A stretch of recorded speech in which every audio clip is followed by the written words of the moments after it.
Здравствуйте, Здравствуйте, дети! Саламатсыздар балалар. Мы продолжаем изучать раздел «Времена года». Урок номер 29. Тема урока «Весна». 29-ші сабақ. Сабағымыздың тақырыбы көктем. Упражнение номер 1. Бірінші тапсырма.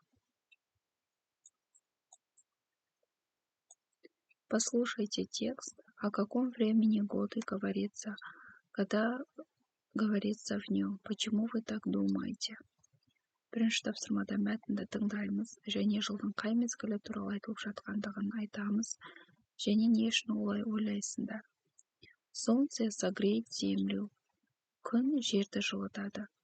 Растает снег. Побегут ручьи. Қарлар еріп бастайды. Птицы прилетят из дальних стран. Құстар алыс жақтардан ұшып келеді. В степях расцветут цветы. Қырларда гүлдер ашылып бастайды. На деревьях появятся листья. Талдарда жапырақтары шыға бастайды талдарға. Зазеленеет трава. Шөптер жасыл бола бастайды. Зацветет урюк. Яғни гүлдер, өріктер гүлдеп бастайды. В тексте говорится о весне. Мәтінде көктем туралы айтылып жатыр. Что согреет землю? Солнце согреет землю. Жерді күн жылытады. Кто прилетит из дальних стран? Алыс жақтардан кім ұшып келеді? Птицы прилетят из дальних стран. Алыс жақтардан құстар ұшып келеді. Назовите слово действия, яғни іс-әрекет атаңдар деп жатыр. Слово действия согреет, растает, побегут,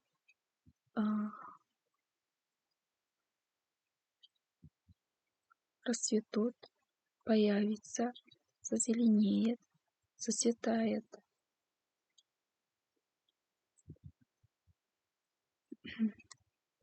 Екінші тапсырма.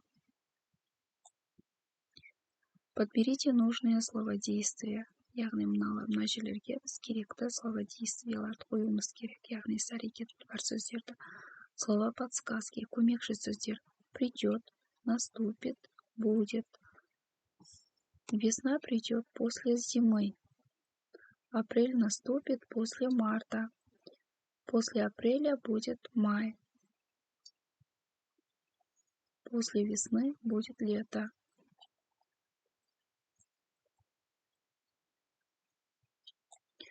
Упражнение номер 3. Үшінші тапсырма. Расскажи по картинкам, что произойдет в природе весной. Используй словодействие. Суреттерге қарап, көктемде не болатын, табиғатта қандай өзгерістер болатынын айт деп жатыр. Яғни іс-әрекетті пайдалануымыз керек словодействияны. Слово подсказки, яғни көмекші сөздер. Зацветут, прилетят, побегут, зазеленеет.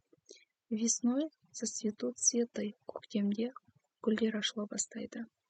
Весной прилетят птицы. Көктемде құстар ұшып келеді. Весной побегут ручьи. Көктемде жылғалар ағып бастайды. Весной зазеленеет трава. Көктемде шөптер жасыл түске боялады. Упражнение номер 4. Төртінші тапсырма. Прочитай пословицу и объясни ее смысл. Мақал-мәтелді оқып, оның мағынасын айтыңдар.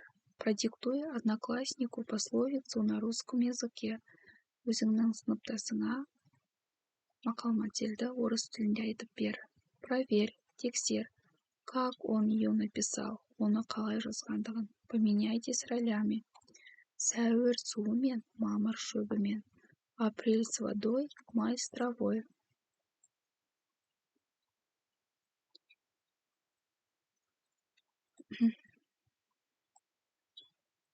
Бесінші тапсырма.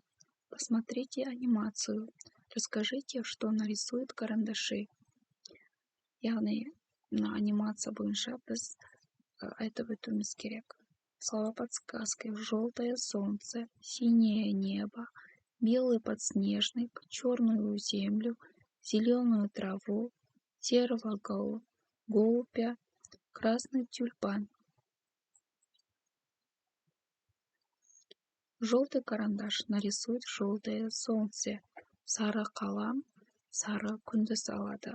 Синий карандаш нарисует синее небо. Көк карандаш көк аспанды салады. Белый карандаш нарисует белый подснежник. Ақ карандаш ақ бәйшешекті салады. Черный карандаш нарисует черную землю. Қара карандаш қара жерді салады. Зеленый карандаш нарисует зеленую траву. Жасыл карандаш жасыл шөптерді салады. Серый карандаш нарисует серого голубя. Яғни сұр карандаш құстарды салады. Красный карандаш нарисует красный тюльпан.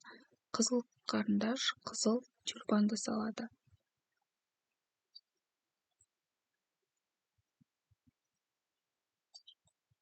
Карандаши нарисуют весну. Карандаштар көктемді салып жатыр, иә? Карандаш какой? Карандаш желтый. Карандаш какой? Карандаш синий. Карандаш какой? Карандаш белый. Карандаш какой? Карандаш черный. Карандаш какой? Карандаш зеленый. Карандаш какой? Карандаш серый. Карандаш какой? Карандаш красный.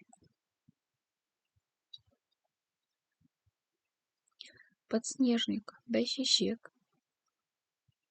трава, шөп, голубь, көгершін, земля, жер, тюльпан, қызғалдақ.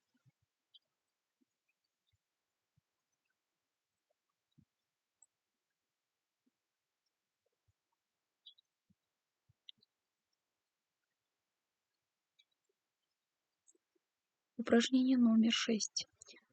Алтыншы тапсырма. Прочитай информацию о карандаше на странице 170. Что ты узнал? Расскажи одноклассникам. Послушай, что узнали они. 170 беттегі карандаш туралы мәліметті оқы. Карандаш – это самый удобный инструмент, который изготавливается из угля, графита, сухих красок. Им можно рисовать, писать, чертить.